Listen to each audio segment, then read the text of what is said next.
யாருக்கு ஏன் கொழுக்கட்டை படைக்கப்படுகிறது, படைக்கப்படும் கொழுக்கட்டை யாருடைய பசியை தீர்க்கிறதுன்னு தெரிஞ்சுக்கலாம். முன்பொரு காலத்தில் ஞானபாலி என்ற சத்தியமே வடிவான உத்தம அரசன் வாழ்ந்து வந்திருக்காரு. முழுமுதற் கடவுளான கணபதியின் தீவிர பக்தனாய் இருந்திருக்காரு. விநாயகரின் பக்தனாக நாட்டை நல்ல முறையில் ஆட்சி செய்து வந்த போதும் ஒரு முறை நாட்டில் பெரும் பஞ்சம் வந்திருக்கு. மக்கள் கஷ்டப்பட்டுறக்கூடாது அப்படின்னு பல வகை திட்டங்களை தீட்டி அவர்களை காப்பாற்றி வந்திருக்காரு அந்த அரசன். அப்படியும் பஞ்சம் தொடர்ந்து நீடித்ததால் ராஜகுருவின் ஆலோசனைப்படி ருத்ர யாகம் ஒன்றை செய்ய தொடங்கி இருக்காரு.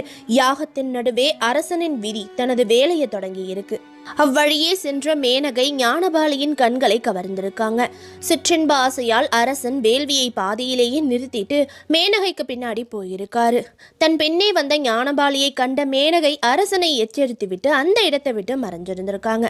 ஏமாந்து போன அரசன் ஞானபாலி மீண்டும் யாகம் நடத்துற இடத்துக்கு வந்திருக்காரு. யாகம் பாதியிலேயே